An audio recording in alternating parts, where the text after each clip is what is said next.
Hello everyone, very good morning. कैसे हैं आप सब? उम्मीद करता हूँ अच्छे होंगे, अपनी तैयारी को कंटिन्यू कर रहे होंगे। तो फ्रेंड्स, आज का जो वीडियो है काफ़ी इंपॉर्टेंट होने वाला है आप सभी के लिए, क्योंकि इस वीडियो में हम बात करेंगे यहाँ पे कुछ इंपॉर्टेंट क्वेश्चन जो आपके upcoming exam point of view से काफ़ी इंपॉर्टेंट होने वाले हैं। तो स्टार्ट करते हैं। सबसे पहला question, who is the principal adviser, technical adviser to central government on matters pertaining to commissioners of railway safety? It is very important question. और यहाँ पे बात की जा रही है matters pertaining to commissioners of railway safety. तो आपको पता होगा सीआरएस जो है वह ministry of civil aviation department के अंदर काम करता है। ओके। और यहाँ पे जो प्रिंसिपल टेक्निकल एडवाइज़र हैं दैट इज़ सीसीआरएस हैं। कौन है? सीसीआरएस। और प्रेजेंट में अगर सीसीआरएस की बात करें तो अभी प्रेजेंट में कौन है? श्री जनक कुमार गर्ग साहब हैं प्रेजेंट में सीसीआरएस।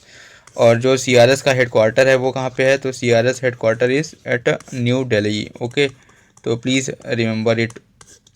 तो यहाँ से इसका आंसर क्या हो जाएगा? That is CCRS, chief commissioner of railway safety.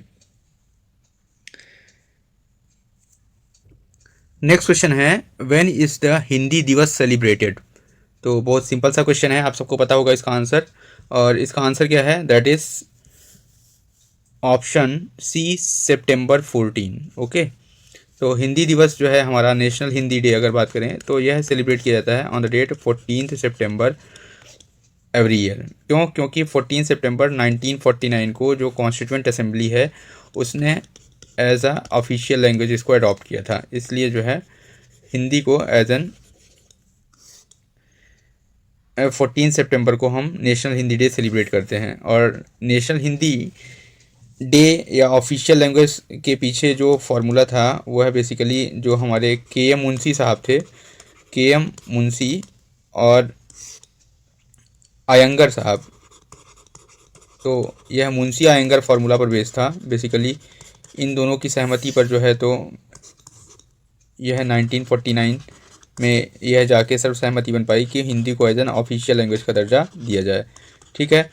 तो ये पॉइंट इंपॉर्टेंट है यहाँ पे कि हम जो हिंदी लैंग्वेज, जब भी हमारा सितंबर महीना होता है तो इस डे पे हम क्या करते हैं, जनरली हमारा 14 से 28 सितंबर तक का जो टाइम होता है वह हिंदी पखवाड़ा के रूप में हम मनाते हैं। ओके, तो हिंदी पखवाड़ा के रूप में जो है तो यह मनाया जाता है। ये काफ़ी इम्पॉर्टेंट समय होता है। और इस टाइम पर जो है जो गृह मंत्रालय का राजभाषा विभाग है उसके द्वारा दो प्रमुख पुरस्कार जारी किए जाते हैं, आप सबको पता होगा। एक होता है दैट इज राजभाषा कीर्ति पुरस्कार, इम्पॉर्टेंट है, कीर्ति पुरस्कार होता है। और एक पुरस्कार होता है राजभाषा गौरव पुरस्कार। तो राजभाषा गौरव पुरस्कार और राजभाषा कीर्ति पुरस्कार, ये दोनों पुरस्कार काफ़ी इंपॉर्टेंट हैं। राजभाषा गौरव पुरस्कार में जो फर्स्ट अवार्डी है उसको मिलता है कितना? 2 लाख रुपए का सम्मान। ठीक है। इसके बाद जो सेकंड अवार्डी होता है उसको मिलता है 1,25,000 रुपये का सम्मान। और तीसरा अवार्डी जो होता है उसको मिलता है 75,000 रुपये का सम्मान। ठीक है। तो तृतीय, फर्स्ट प्राइज होता है ये है, सेकंड ये है और थर्ड पे ये है। ठीक है। और राजभाषा गौरव पुरस्कार जो है बेसिकली भारत के नागरिकों के लिए जो ज्ञान विज्ञान के क्षेत्र में हिंदी में मौलिक पुस्तक लेखन करते हैं तो उनको मिलता है।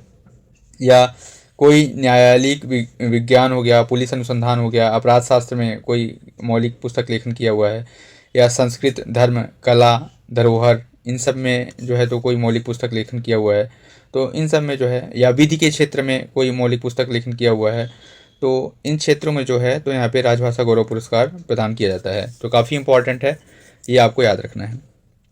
नेक्स्ट क्वेश्चन पे आते हैं, दैट इज क्वेश्चन नंबर 72। पूछा जा रहा है which types of documents are covered under section 3 of 3 one of the official language act 1963? तो बेसिकली टोटल 13 टाइप्स के डॉक्यूमेंट्स जो होते हैं यहाँ पे कवर किए जाते हैं, आपको पता होगा है ना। जो कि सेक्शन 3 ऑफ 3 के अंदर लिखे हुए हैं, आपको सेक्शन 3 ऑफ 3 1963 के अंदर लिखे हुए हैं।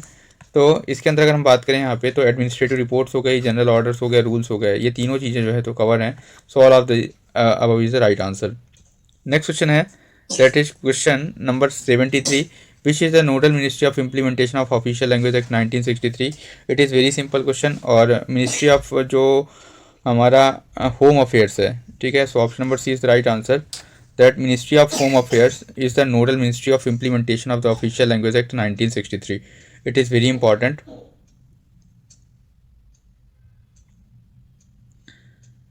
नेक्स्ट क्वेश्चन पे आते हैं, question number 74 that is who is the chairperson of zonal official language implementation committee. Next question है यहाँ पे, who is the chairperson of zonal official language implementation committee. It is very important that chairperson of zonal official language implementation committee is GM साहब। So option number B is the right answer, that is the general manager. Basically this committee meets every 3 months. तो इसकी meeting जो होती है वह every 3 months होती है। ये भी पॉइंट आपको इंपॉर्टेंट है, यहाँ पे याद रखना है। Every 3 months that is responsible for reviewing the progressive use of Hindi in the official works. Okay, so zonal railways के अंदर जो है मीट करते हैं, चेयर कौन करते हैं, GM साहब करते हैं। वहीं डिवीज़न लेवल पर अगर बात करें तो DRM साहब करेंगे चेयर इसको। और यहाँ पे टाउन लेवल पर अगर मैं बात करूँ इसको, टाउन लेवल पर भी क्योंकि ये चेयर होता है, तो बेसिकली सीनियर मोस्ट जो भी हमारे senior most central government officer होंगे, central government officers in the city chairs है टॉलिक, TOLIC। ओके, तो ये इंपॉर्टेंट पॉइंट है। बेसिकली ये क्या करते हैं, हिंदी प्रोपोगेशन जो है तो वो प्रॉपरली हो रहा है कि नहीं हो रहा है। ठीक है, तो ये इंपॉर्टेंट है काफ़ी। नेक्स्ट क्वेश्चन पे आते हैं, that is question number 75। Which of the following state is included in the खा region for the implementation of official language act 1963। तो आपको पता है दैट इज़ यहाँ पे जो खा रीजन में है, जो खा क्षेत्र में है, दैट इज़ गुजरात है एक तो। ठीक है, गुजरात 1, फिर महाराष्ट्र आपको पता है, महाराष्ट्र है, और तीसरा राज्य जो है वह है पंजाब है। तो 3 राज्य हैं हमारे जो कि खा क्षेत्र के अंदर है, गुजरात, महाराष्ट्र और पंजाब। तो यहाँ पे जो ऑप्शन में है that is Maharashtra, it is the correct answer. Okay, next question पे आते हैं। क्वेश्चन नंबर 76 यहाँ पे पूछा जा रहा है, मैथिली शरण गुप्त अवार्ड जो मिलता है वह किस लिए मिलता है। तो ये भी काफ़ी इंपॉर्टेंट क्वेश्चन है। यहाँ पे अगर हम बात करें मैथिली शरण गुप्त पुरस्कार की, तो बेसिकली हिंदी में जो है रेल कर्मचारियों को साहित्यिक प्रतिभा और अभिरुचि को प्रोत्साहित करने के लिए यह पुरस्कार जो दिया जाता है। और बेसिकली यह जो काव्य और जो गज़ल संग्रह है, काव्य और गज़ल संग्रह के लिए जो है तो यह पुरस्कार दिया जाता है, मैथिली शरण गुप्त सम्मान। और इसमें जो फर्स्ट प्राइज़ होता है उसको 20,000 रुपये मिलता है। सेकंड जो अवार्डी होता है, द्वितीय पुरस्कार, इसमें 10,000 रुपये का है। और इसमें जो तीसरा पुरस्कार है वह 7,000 रुपये का है। तो ये इंपॉर्टेंट है, आपको याद रखना है यहाँ पे। और इसी के तर्ज पर एक क्वेश्चन और पूछा जाता है कि हिंदी में अगर हम बात करें तो कथा हो गया, कहानी हो गया, उपन्यास हो गया, उपन्यास, नाटक हो गया, एवं अन्य गद्य साहित्य के लिए जो है बेसिकली यहाँ पे एक इम्पॉर्टेंट अवार्ड है, दैट इज प्रेमचंद पुरस्कार। तो ये आपको पता होगा, मुंशी प्रेमचंद के लिए के नाम पे दिया जाता है, मुंशी प्रेमचंद पुरस्कार। और प्रेमचंद पुरस्कार जो मिलता है उसमें भी यही प्राइज़ है, दैट इज फर्स्ट अवार्डी को जो है तो 20,000 रुपये मिलेंगे, सेकंड अवार्डी को 10,000 रुपये और थर्ड अवार्डी को 7,000 रुपये का पुरस्कार जो है तो दिया जाता है। ये काफ़ी इंपॉर्टेंट है यहाँ पे। तो और बेसिकली यहाँ पे एक और इम्पॉर्टेंट पॉइंट यह है कि जो पुस्तक है वो सामान्यतः 100 पृष्ठ से कम नहीं होनी चाहिए। तो यहाँ पे जो 100 पृष्ठ से कम नहीं होनी चाहिए, ठीक है, ये कंडीशन है यहाँ पे, ये इम्पॉर्टेंट है, सामान्यतः जो है। और लगातार जो है तो यह 3 वर्ष तक एक ही लेखक या कवि को पुरस्कृत नहीं किया जा सकता इसके अंदर। ओके, तो ये कुछ इंपॉर्टेंट पॉइंट्स थे जो कि इंपॉर्टेंट थे। नेक्स्ट है, committee of parliament on official language consist of how members from the Lok Sabha, Rajya Sabha. तो बहुत घिसा पिटा सा क्वेश्चन है।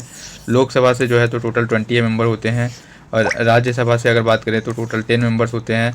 और इस तरह से टोटल जो है, टोटल अगर बात करूँ मैं तो इन सबको मिला के 30 मेंबर्स हो जाते हैं। ठीक है, तो इसका आंसर कितना हो जाएगा, 20 मेंबर्स। नेक्स्ट क्वेश्चन पे आते हैं, question number 78, how many languages are included in scheduled 8th of the Indian constitution. तो टोटल 22 लैंग्वेजेज जो है तो इंक्लूडेड है। तो ये बहुत सिंपल सा क्वेश्चन है, option number A is right answer. Original constitution में जो है तो 14 लैंग्वेजेज थी, और इसको अभी जो प्रेजेंट कॉन्स्टिट्यूशन है, प्रेजेंट में कितने हैं, दैट इज 22 हैं। ओके, सो नेक्स्ट क्वेश्चन है, यहाँ पे पूछा जा रहा है कि for promotion of official language in their jurisdiction HAG/SAG officers are awarded the Kamlapati Tripathi स्वर्ण पदक, प्रेमचंद पुरस्कार, आचार्य महावीर प्रसाद चल विजयंती और रेल मंत्री राजभाषा रजत पदक। तो काफ़ी इंपॉर्टेंट क्वेश्चन है, ये भी आपके एग्ज़ाम में पूछा जा चुका है कई बार। तो अगर मैं बात करूं इसकी, तो यहाँ पे इसका आंसर हो जाएगा दैट इज़ रेल मंत्री राजभाषा रजत पदक। Okay, so option number D is the right answer. यहाँ पे HAG और SAG ऑफिसर्स के लिए जो है तो यह दिया जाता है। HAG मतलब जो लाइक PCME, PCEE, ओके, और SAG लाइक DRM, ADRM या CRSE। ओके, तो ये हो गए। इसके बाद अगर हम बात करें तो यहाँ पे कुछ और इम्पॉर्टेंट फैक्ट्स मैं आपको बता देता हूँ कि जो अभी राजभाषा का एक एनुअल प्रोग्राम आया हुआ है जो काफ़ी इम्पॉर्टेंट है आपके एग्ज़ाम पॉइंट ऑफ व्यू से। तो इसमें कुछ पॉइंट्स हैं, जैसे आपको पता होगा कि हिंदी दिवस का जो सेलिब्रेशन हुआ है, हिंदी दिवस जो 14-15 सितंबर को मनाया जाता है, तो 2024 में जो है यह सेलिब्रेट हुआ था एट न्यू दिल्ली में। कहाँ पे? भारत मंडपम में।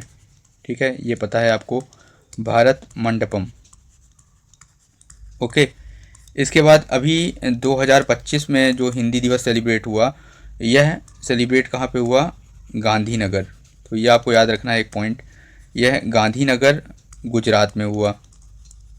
ठीक है, और यहीं पर जो है तो आपको पता होगा कि अखिल भारतीय, बेसिकली जो है 5वां अखिल भारतीय राजभाषा सम्मेलन। ठीक है, तो ये पॉइंट भी आपको याद रखना है कि ये जो है तो 5वां क्या है? अखिल भारतीय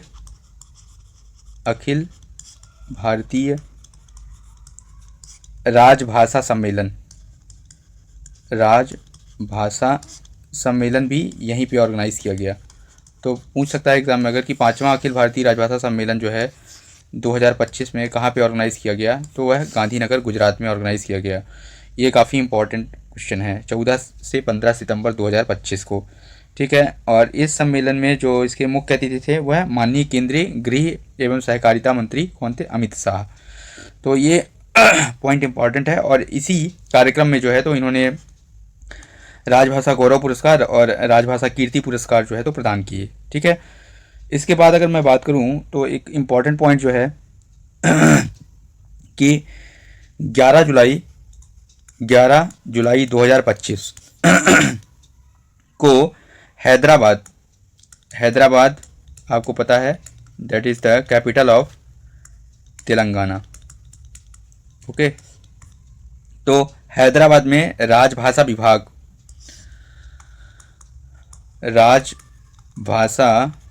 विभाग स्वर्ण जयंती समारोह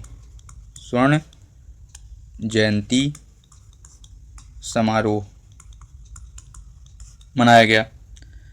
ठीक है, दक्षिण संवाद का आयोजन किया गया। तो ये पॉइंट भी काफ़ी इम्पोर्टेंट है। ठीक है, और इस समारोह के जो मुख्य अतिथि थे वह केंद्रीय कोयला एवं खान मंत्री श्री जी किशन रेड्डी साहब थे। ओके, इसके बाद जो है तो एक और इम्पॉर्टेंट जो क्वेश्चन है यहाँ पे मैं आपसे डिस्कस करना चाहूँगा। इसमें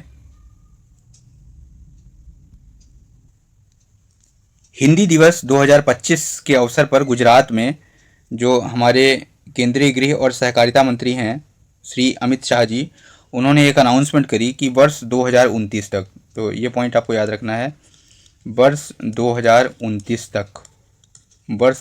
तक क्या होगा? तो एक इम्पॉर्टेंट पॉइंट यह है कि एक वर्ल्ड की सबसे बड़ी डिक्शनरी, ठीक है, हिंदी डिक्शनरी, जिसका नाम रहेगा हिंदी शब्द सिंधु। ठीक है, this is the largest dictionary in the world. Okay, तो ये पॉइंट इंपॉर्टेंट है यहाँ पे, हिंदी शब्द Sindhu. Okay, that will be the largest dictionary in the world by year 2029 in the world by year 2029। कौन सी डिक्शनरी है? That is the digital dictionary Hindi शब्द Sindhu, that is Hindi शब्द सिंधु। तो ये पॉइंट इम्पॉर्टेंट है, इस डिक्शनरी का नाम भी आप याद रखिए। नेक्स्ट क्वेश्चन पे आते हैं, who can participate in the rail यात्रा वृत्तांत पुरस्कार योजना। तो रेल यात्रा वृत्तांत पुरस्कार योजना के अंदर जो है तो कोई भी भारतीय जो है तो अपनी इसको पार्टिसिपेट कर सकता है, तो any Indian can participate. Okay, next question है, appointment to a gazetted post is made by. So basically अगर गजेटेड पोस्ट है तो by the notification in the gazette of India, it is very important. Okay, so option number A is the right answer. Next question is, director in railway board is a group. So director in a railway board is a group A post. Okay, बहुत simple सा question है।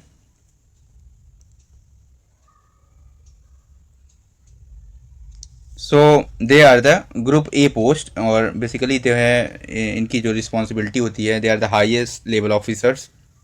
ठीक है, और basically अगर हम आज के टाइम में बात करें तो they are IRMS। Okay, so like IRAS, IRSME, IRSE, IRPS।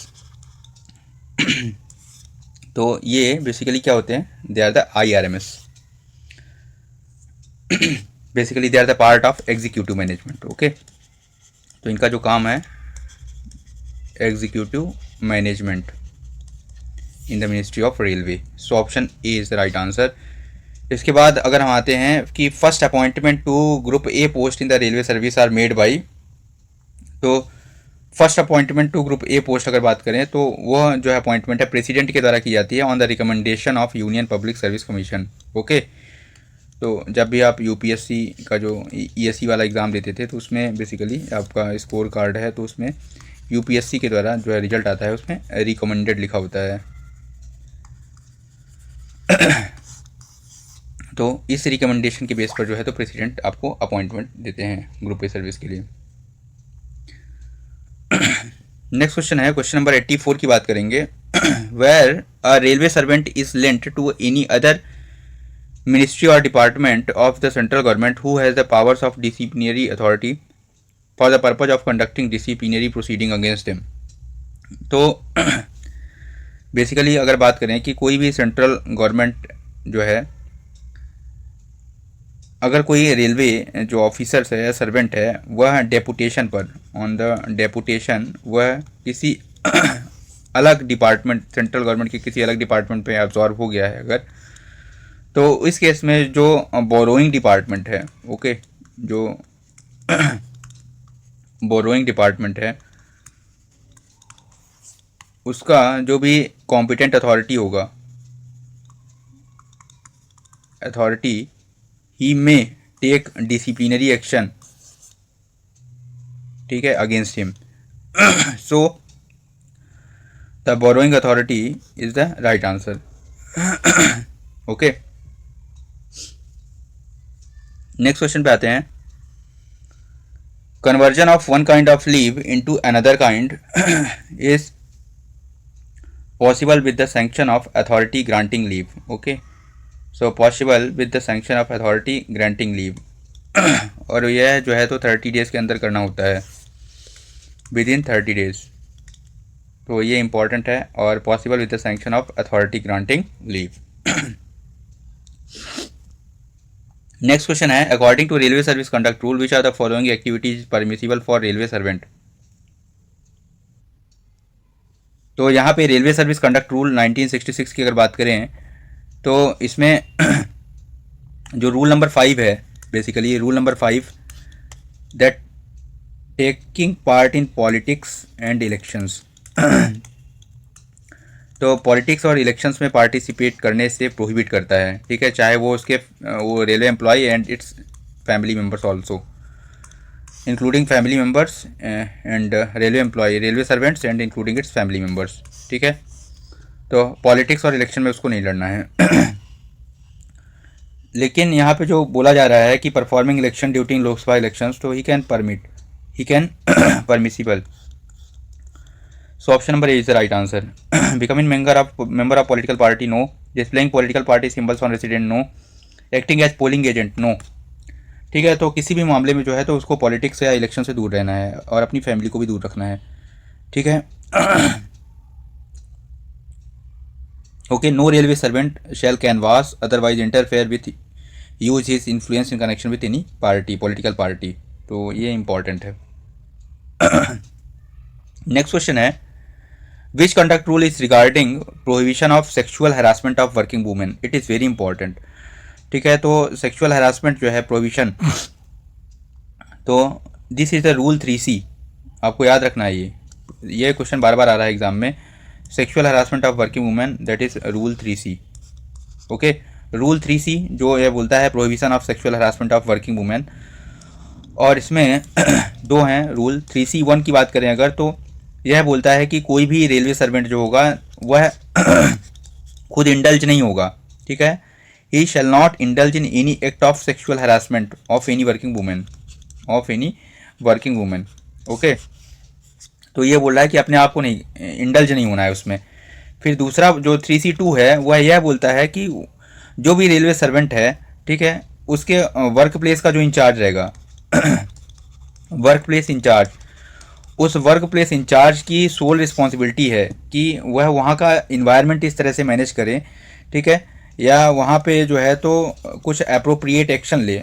ठीक है, अप्रोप्रिएट एक्शन, इस तरह का अप्रोप्रिएट एक्शन ले कि वहाँ पे जो है सेक्सुअल हरासमेंट ना हो. ठीक है, सेक्सुअल हरासमेंट जो है तो उसको प्रिवेंट किया जा सके. तो पहले में रेलवे सर्वेंट और दूसरे में जो है तो वर्क प्लेस इंचार्ज की रिस्पॉन्सिबिलिटी को बताया गया है 3C1 और 3C2 में. Okay, it is very important. तो आपको यहाँ पे याद रखना है. रूल 5 मैंने आपको भी बता दिया. Rule 5 that is taking part in politics and election. तो politics and elections, that is PND, politics and elections, rule 5. Okay, rule 13 भी आपको पता है. रूल 13 जो है बेसिकली गिफ्ट से रिलेटेड है, और 13 ये डाउरी से रिलेटेड है. तो 13 मतलब गिफ्ट हो गया, और 13 ये जो है डाउरी. ठीक है, रूल 6 की बात करें तो रूल 6 भी काफ़ी इंपॉर्टेंट है, और बेसिकली इसमें जो है तो रूल 6 के अंदर जो है तो रूल 5 में जो है आप पॉलिटिकल पार्टी ज्वाइन नहीं कर सकते, रूल 6 में जो है तो कोई एसोसिएशन ज्वाइन नहीं कर सकते. सो ज्वाइन ऑफ एसोसिएशन और यूनियन बाय रेलवे सर्वेंट. तो यहाँ पे ये काफ़ी इंपॉर्टेंट है. तो 5 है पॉलिटिकल पार्टी, 6 में एसोसिएशन और यूनियन हो गया. 13 में गिफ्ट नहीं ले सकते, गिफ्ट और डाउरी की बात हो गई. 3C के अंदर जो है आपका क्या हो गया, sexual harassment of working women का प्रिवेंशन. तो ये काफ़ी इंपॉर्टेंट रूल है. इसके बाद आते हैं यहाँ पे नेक्स्ट क्वेश्चन पे. पूछा जा रहा है, can a railway servant participate in the management of electronic media. It is very important. तो यहाँ पे जो है तो इलेक्ट्रॉनिक मीडिया मैनेजमेंट की बात की जा रही है. ओके, तो यहाँ पे दैट इज जो इसका रूल नंबर 8 है, rule number 8 says what, connection with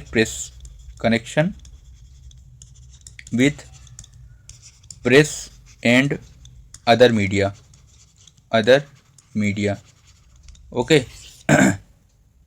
तो सबसे पहले आपको याद रखना है यहाँ पे कि कोई भी रेलवे सर्वेंट जो है without sanction of the government कभी भी अपने से जो है तो कभी किसी भी इलेक्ट्रॉनिक मीडिया में आके कोई भी पब्लिकेशन नहीं करेगा, या कोई भी खुद भी अपना कोई वक्तव्य जो है तो नहीं देगा.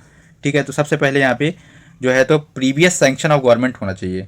ठीक है, तो connection with press and media जो है तो वह एक सर्टेन रेस्ट्रिक्शन के साथ है. सर्टेन रेस्ट्रिक्शन क्या है यहाँ पे कि previous sanction of government. It is very important word यहाँ पे जो है, दैट इज आप कर सकते हैं but you have to take permission. Previous sanction of government, it is very important. Okay, तो no railway servant shall except with the previous sanction of the government take part in the management of any newspaper और periodical publication और electronic media. तो ये important है. Yes, with the previous sanction of government, yes you can do. Okay, तो यहाँ prior intimation नहीं, prior sanction चाहिए. Okay, it is very important word, prior sanction. Prior intimation कुछ लोग लगा देंगे, लेकिन prior sanction is very important. Okay, this is a key word, prior sanction, previous sanction. Next question है question number 89। Provisions regarding dismissal of railway servant are contained in article. तो ये भी काफ़ी इंपॉर्टेंट है। जो डिसमिशल है railway servants का contained in article 311। Okay, article 311। तो यहाँ पे अगर हम बात करें कि जो आर्टिकल 311 है काफ़ी इंपॉर्टेंट हो गया। यहाँ पे दो चीज़ें हो गई, एक तो डिसमिशल हो गया, रिमूवल हो गया, या रिडक्शन इन रैंक, रिमूवल हो गया या रिडक्शन इन रैंक, ये तीनों सजाएं जो हैं, ठीक है, तो ये कहाँ कंटेन है, दैट इज आर्टिकल 311 के अंदर। ठीक है, दैट पर्सन और employed in civil capacities under union और स्टेट। ठीक है, तो ये बेसिकली दिया हुआ है और काफ़ी इंपॉर्टेंट है, आपको यहाँ पे याद रखना है। ओके वही आर्टिकल 309 की बात करें तो आर्टिकल 309 जो है ये भी काफ़ी इंपॉर्टेंट है। यह बेसिकली आर्टिकल 309 जो है वह बताता है recruitment and condition of service. ठीक है, recruitment and condition of service, condition of service of employee और पर्सन, जो भी बोल दो, एम्प्लॉय सर्विंग इन यूनियन और स्टेट, सर्विंग इन यूनियन और स्टेट।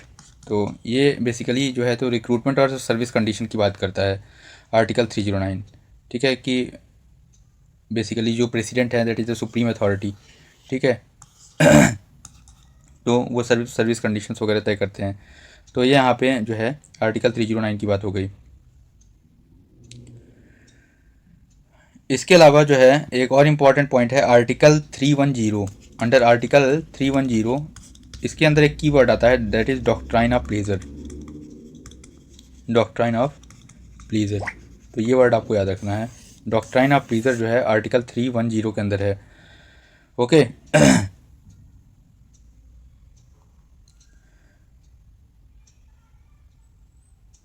तो इसके अंदर जो है डॉक्ट्राइन ऑफ प्लेजर के अंदर क्या है, बेसिकली ऑफिसर्स जो होते हैं that officers hold office at the pleasure of, at the pleasure of president. It is very important. ठीक है, यूनियन की बात आएगी तो प्रेसिडेंट और स्टेट की बात आएगी तो गवर्नर। तो डॉक्ट्राइन ऑफ प्लेजर जो है तो काफ़ी इंपॉर्टेंट है अंडर आर्टिकल 310, यह इंपॉर्टेंट है। ठीक है, आर्टिकल 311 हमने बता दिया आपको, it provides what essential safeguard against arbitrary dismissal और रिमूवल। तो ये हो गया आर्टिकल 311। ठीक है, 309 देख लिया, 310 देख लिया, 311 देख लिया, काफ़ी इंपॉर्टेंट है तीनों, आपको याद रखना है। नेक्स्ट क्वेश्चन पे आते हैं, that is who is the chairperson of a committee for management of railway staff benefit fund on zonal railways. तो जोनल रेलवेज के अंदर जो स्टाफ बेनिफिट फंड है, ठीक है, उसके लिए उसको मैनेज करने के लिए कमेटी बनी हुई है। उस कमेटी का चेयरपर्सन कौन है, तो दैट इज द PCPO। ठीक है, ये आपको पता होना चाहिए यहाँ पे कि ये जो चेयरपर्सन है वो कौन से साहब हैं, that is PCPO, principal chief personnel officer. Okay, next question पे आते हैं, major and minor penalties that can be imposed upon a railway servant are contained in the rule of dash dash. तो रूल 6 में है, rule 6, ये question आएगा exam में आपके फिर से। ठीक है, कि जो मेजर और माइनर पेनाल्टीज़ हैं वह कौन से रूल के अंदर हैं, दैट इज़ रूल 6 में है।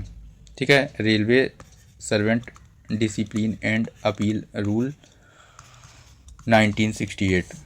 ठीक है, इसके रूल 6 के अंदर जो है आपकी major penalty and minor penalty लिखी हुई हैं। नेक्स्ट क्वेश्चन पे आते हैं, दैट इज़ ये पूछा जा रहा है यहाँ पे कि जो compulsory retirement of railway servant in accordance with the provision relating to his superannuation और रिटायरमेंट। तो कंपलसरी रिटायरमेंट तो जो है एक मेजर पेनाल्टी है। ठीक है, तो इसकी बात ही नहीं कर सकते यहाँ पे। Compulsory retirement of railway servant in accordance with the provision relating to his superannuation, okay, और रिटायरमेंट। ठीक है, बेसिकली अगर कंपलसरी रिटायरमेंट ही ओनली अगर यहाँ पे वर्डिंग होती that it's a major penalty. Okay, लेकिन यहाँ बोला है कि रेलवे कर्मचारी की अनिवार्य सेवानिवृत्ति, ठीक है, जो अधिवर्षिता या सेवानिवृत्ति से संबंधित प्रावधानों के अनुसार है, तो it is not a penalty under discipline and appeal rule. ठीक है, तो उसके लिए D&A रूल में पेनाल्टी नहीं है। नेक्स्ट क्वेश्चन है, according to rule 10 of the D&AR how much time is allowed to a charge railway servant to submit his representation to DA that is disciplinary authority और inquiry report. तो इसके लिए जो है तो चार्ज एम्प्लॉयज़ को total 15 days का time मिलता है, 15 दिन का समय जो है 15 डेज़ का टाइम मिलता है कि अपना रिप्रेजेंटेशन जो है वह सबमिट करे। ठीक है, तो he has to submit his representation to disciplinary authority, ठीक है, जिसने उसको पेनाल्टी जिससे उसको NIP इशू करना है। ठीक है, he will issue NIP after that. Next question पे आते हैं, इन the context of HRMS what is others, it is very important. Okay, अभी HRMS के लिए जो है तो काफ़ी नए नए वर्ड आए हुए हैं, तो यहाँ पे जो है HRMS से कुछ क्वेश्चंस आपके एग्जाम में मिलेंगे, क्योंकि HRMS पे अभी बहुत सारा वर्क जारी है। तो यहाँ पे जो ये क्वेश्चन है दैट इज़ आदर्स, ये काफ़ी इंपॉर्टेंट क्वेश्चन है और अभी भी पूछा जा सकता है आपके एग्जाम पॉइंट ऑफ व्यू से। तो यहाँ पे आदर्स का मतलब थोड़ा सा जान लेते हैं। A फॉर एडॉप्शन और D for deployment and R for that is reinventing, it is very important, reinventing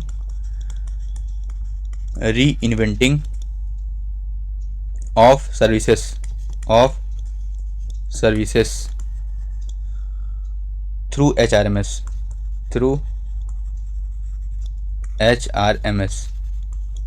ठीक है, तो basically it is the award scheme. ठीक है, it is a award scheme for HRMS, तो ये अवार्ड स्कीम है for HRMS, it is very important. ठीक है, अवार्ड स्कीम फॉर HRMS। इसके अंदर जो है बेसिकली तो जो पर्सनल ब्रांच है उसका एफर्ट्स यहाँ पे जो है देखना है कि जो डिजिटल ट्रांसफॉर्मेशन है बेसिकली फाइल्स का वह कितना तेज़ी से कर पाते हैं। ठीक है, तो उसको लेके जो है यहाँ पे अवार्ड दिया जा रहा है। जो टाइम पीरियड होगा that is 1 April to 31 March. Okay, basically 3 साल की जो है यह अवार्ड स्कीम रहेगी। Award will be in the form of what shield. ठीक है, और यह किसके द्वारा दिया जाएगा, DGHR के द्वारा। ठीक है, तो जो डायरेक्टर जनरल HR हैं उनके द्वारा जो है दिया जाएगा टू कंसर्न डिवीज़न या जोन, जो भी पर्सनल ब्रांच का जो डिवीज़न या जोन है वो सिलेक्ट किया जाएगा कि किसने कितना अच्छा काम किया है उसके बेसिस पर। ओके, तो ये काफ़ी इम्पोर्टेंट है। और अवार्ड का जो डिक्लेरेशन होगा in the month of June होगा। और अवार्ड के जो क्राइटेरिया है उसमें जैसे सपोज आपका ये जो मॉड्यूल्स हैं, रोस्टर हो गया, मैन पावर प्लानिंग हो गया, ठीक है, BOS हो गया, BOS book of sanctions, okay, service record हो गया, लीव पास, जितने मॉड्यूल हैं, सपोज एम्प्लॉय सेल्फ सर्विस हो गया, ठीक है, ऑर्गेनाइजेशन यूनिट हो गया, ओके, ट्रांसफ़र हो गया, इनोवेशन हो गया, ट्रेनिंग हो गया, तो इन सब का जो है अपडेशन मतलब कहाँ पे करना है, दैट इज़ HRMS मॉड्यूल के अंदर। ठीक है, पूरा record that needs to digitalize, तो वो कौन सा डिवीज़न या कौन सा जोन जो है तो कर पाता है, उसके लिए यहाँ पे आदर्श रखा हुआ है। ठीक है, इसमें कुछ अभी इम्पॉर्टेंट टर्म जैसे जुड़ा है, लाइक UDIT एक टर्म है, it is very important. UDIT का मतलब क्या हो जाएगा, unified, U for unified, D for digital interface, और ये यूनिफाइड डिजिटल इंटरफेस जो है वो किसके लिए है, तो for transfer, so for transfers it is very important. Okay, so that is UDIT हो गया। एक ऐसे UDIP है, तो आपको UDIP भी पता होगा। तो UDIP जो है यूनिफाइड डिजिटल इंटरफेस किसके लिए है, प्रमोशंस के लिए है, सो दैट इज़ फॉर प्रमोशंस, तो ये इम्पॉर्टेंट है। इसके अलावा एक WEI है, ओके, WEI, तो WEI is nothing but a women empowerment initiative,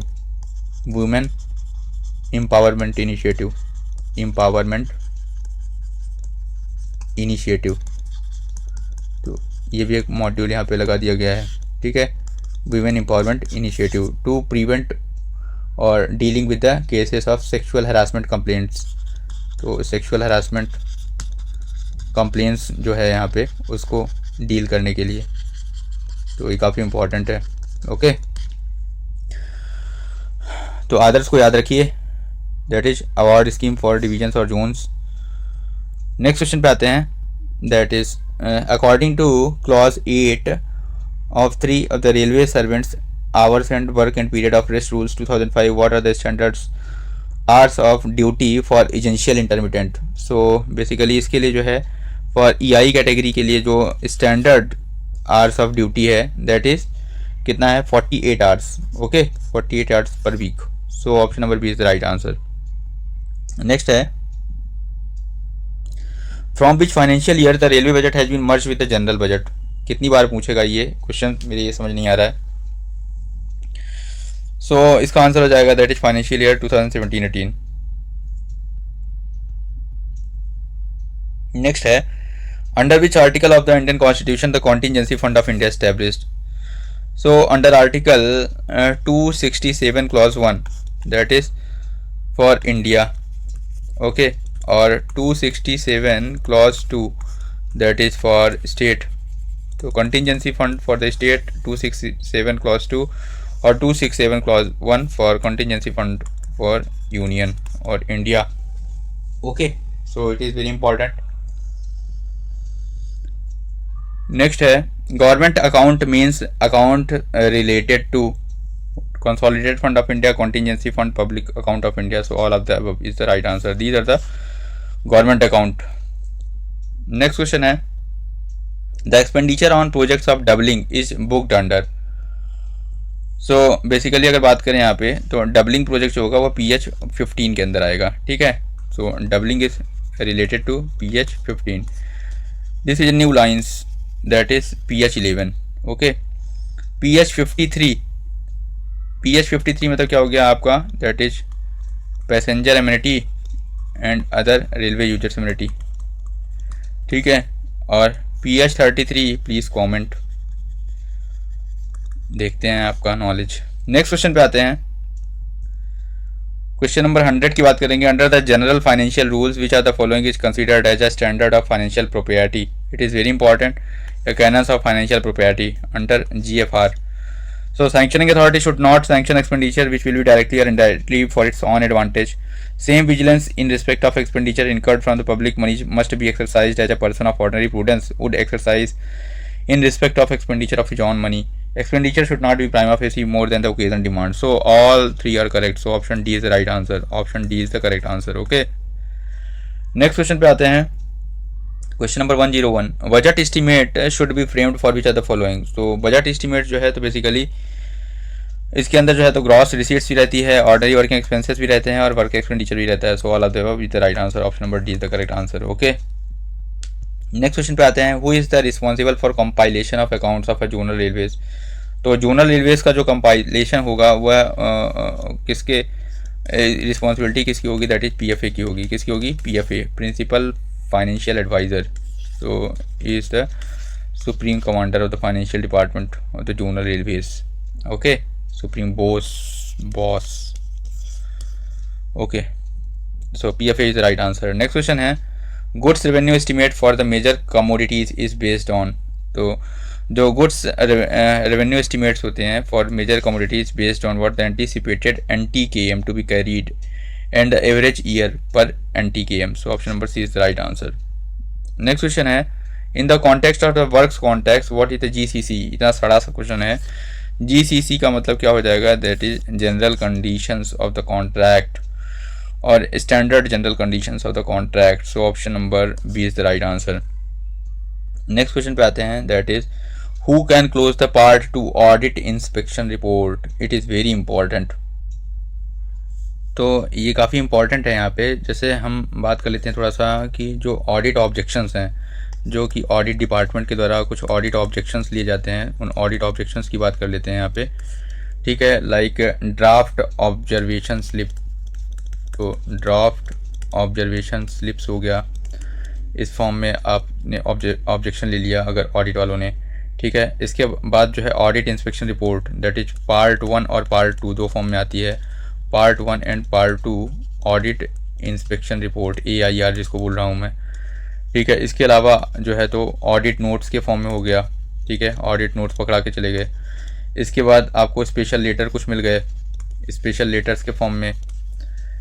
इसके बाद जो है आपको ड्राफ्ट पैरा के फॉर्म में, draft para and provisional para, तो ये काफ़ी इंपॉर्टेंट है। और इसी बेस पर आपका जो है तो ऑडिट पैरा बन गया। ठीक है, तो ये कुछ जो है तो ऑडिट ऑब्जेक्शंस हैं जो कि काफ़ी इंपॉर्टेंट है और इनकी सीवियरिटी ऐसे है। ठीक है, from this is a top to basically ये मोर सीवियर होते जा रहे हैं यहाँ पे, तो ये काफ़ी इंपॉर्टेंट है। ठीक है, और इसके बाद अगर हम बात करें यहाँ पे तो ड्राफ्ट पैरा, जो कि आपको पता होगा ड्राफ्ट पैरा का जो रिप्लाई है, time limit for reply to draft para, ये पूछता है एग्ज़ाम में कि 6 वीक्स है। और जो प्रोविजनल पैरा है उसका जो टाइम लिमिट है रिप्लाई वो 2 वीक्स है। तो ये एग्ज़ाम में आपसे क्वेश्चन डायरेक्ट पूछे जाते हैं यहाँ पे। ठीक है, और एक और इम्पॉर्टेंट पॉइंट है कि prior to inclusion of para in audit para, ठीक है, ऑडिट पैरा में क्या इंक्लूड करना है। ठीक है, prior to inclusion of para in the audit report.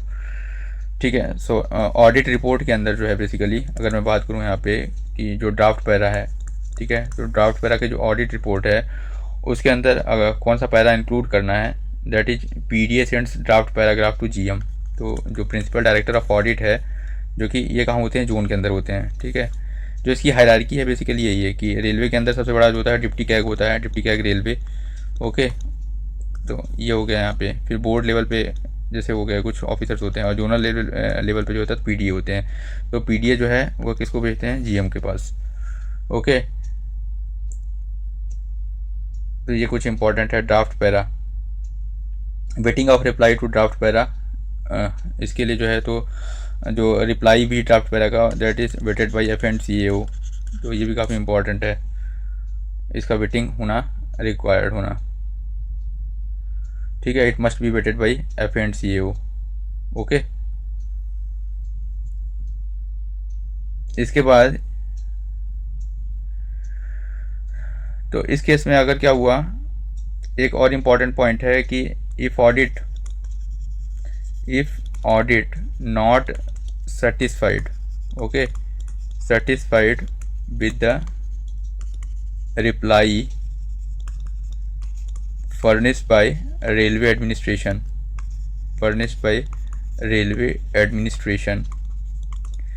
then क्या हो जाएगा, देन ये जो ड्राफ्ट पैरा है ना, that will convert into audit para. It is very important.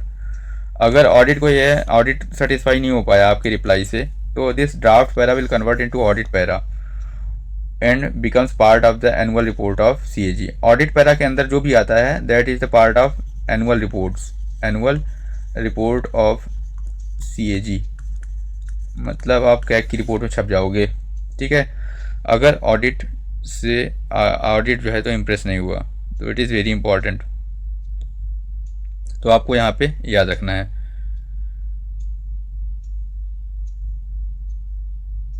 Okay, सो यहाँ पे जो part 2 of the audit inspection report है, that associate accounts of the executive on receiving satisfactory reply by the executive department. So associate accounts of the executive on receiving satisfactory reply, okay, from the executive department, that is part 2 of the audit inspection report. Next question है, question number 106 की बात करेंगे। In respect of railways which expenditure is charged on the consolidated fund of India है। तो दो चीज़ें हैं, expenditure charge और एक्सपेंडिचर मेड। ठीक है, तो one is the expenditure charged हो गया, और एक है एक्सपेंडिचर मेड।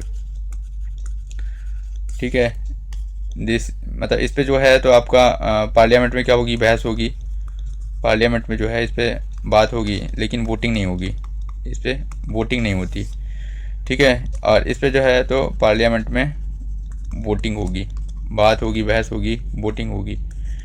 ठीक है, तो यहाँ पे जैसे आपको कैग की सैलरी हो गई, ठीक है, चीफ जस्टिस ऑफ इंडिया की सैलरी हो गई, लाइक प्रेसिडेंट की सैलरी हो गई, गवर्नर की सैलरी हो गई, तो इनके जो एमोलूमेंट्स हैं, तो इन सब की जो बात होती है वो एक्सपेंडिचर चार्ज से होता है। एक्सपेंडिचर मेड में जो है तो यहाँ पे अब तो salaries allowances payable to or in respect of CAG, that is expenditure charge हो गया। Sums required to satisfy the judgement of any court, ठीक है, CJI मतलब हाई कोर्ट और सुप्रीम कोर्ट जज की सैलरी हो गई। Arbitration award were made into the rule of court, so these all of these is the charge expenditure. Okay, next है question number 107 की बात करेंगे। Land taken up permanently for works और revenue purposes of the railway charge to. तो land taken up permanently for the works of revenue purpose charge to what capital. It is very important. ऐसा question जो है तो आपसे exam में हमेशा एक क्वेश्चन पूछा जाएगा, इट इज़ वेरी इंपॉर्टेंट, कि कैपिटल होगा कि रेवेन्यू होगा। ये दो चीज़ें जो आपको याद रखना है कि क्या चीज़ कैपिटल होगी, क्या रेवेन्यू होगी। इसके अलावा जो है तो आपको DRF पता होना चाहिए, DF पता होना चाहिए। DF में 4 वेरिएंट 1 2 3 4 इन सब का नॉलेज होना चाहिए। इसके अलावा RRSK पता होना चाहिए, ठीक है। इसके अलावा कुछ प्लान हेड से भी क्वेश्चन पूछे जाते हैं, तो इनको भी आपको याद रखना इंपॉर्टेंट है। अम्ब्रेला वर्क को आपको याद रखना इंपॉर्टेंट है। तो कुछ कुछ पॉइंट्स जो हैं तो याद रखना है, आपको पढ़ना है इसके बारे में। Who is responsible for framing the estimates of expenditure और अर्निंग। तो जो एस्टीमेट्स जो है उसका फ्रेमिंग कौन करेगा, जिसको चाहिए, that is executive. Executive will do, है ना। जो भी जो वर्क को प्रपोज कर रहा है उस वही एस्टीमेट प्रिपेयर करेगा। तो who is responsible for framing the estimates. Like mechanical department है, तो मैकेनिकल डिपार्टमेंट में जो भी सीनियर CDO होंगे या सीनियर DME होंगे, ही विल प्रिपेयर, या CDO होंगे, okay, he will prepare the estimate for their on work, जो भी उनको काम करवाना है। लाइक स्पेंडिंग और अर्निंग अथॉरिटीज कंसर्न, तो वही जो है तो प्रिपेयर करेंगे, ओके। लाइक वर्कशॉप में जैसे हो गए, तो जो भी कंसर्न डिप्टी CME होंगे, ओके, तो he will prepare the, like, या वर्क्स मैनेजर हो गए, he will prepare the estimates. So option number C is the right answer. Next question है, क्वेश्चन पूछा जा रहा है, audit of the account of a zonal railway is conducted by. तो zonal railways का जो ऑडिट है इज कंडक्टेड बाई, तो ऑडिट तो हमेशा कैग के द्वारा ही किया जाता है। सो C&AG 148 to 151 याद रखो। ड्यूटी ऑफ कैग की बात करेंगे तो ड्यूटी ऑफ कैग जो है वह किस में बताया हुआ है, दैट इज अंडर आर्टिकल 149, ठीक है। और यह जो कैग है वह 6 ईयर्स के लिए होता है। It is very important, okay, ठीक है। तो एक क्वेश्चन ये भी पूछा जा सकता है कि आपसे प्रेजेंट में जो है तो कैग कौन है इस टाइम पे, तो आपको याद रखना है यहाँ पे K Sanjay Murthy, that is K Sanjay Murthy is the present CAG, present C&AG of India, ठीक है, from November 2024। It is very important. तो K संजय मूर्ति का नाम भी आपको याद रखना है यहाँ पे, ओके। नेक्स्ट क्वेश्चन है, यहाँ पे पूछा जा रहा है, which 2 parameters form the operating ratio. It is very important. तो 2 parameter, that is gross working expenses और gross earning. So gross working expenses divide by gross earning is called what, operating ratio. So it is very simple. So that is option number C is the right answer. तो इस तरह से जो है तो हमने total questions जो है तो कंप्लीट किए। वीडियो कैसा लगा कमेंट बॉक्स में ज़रूर बताएं, प्लीज़ कमेंट करें। और सुपर थैंक्स का ऑप्शन इनेबल है फ्रेंड्स।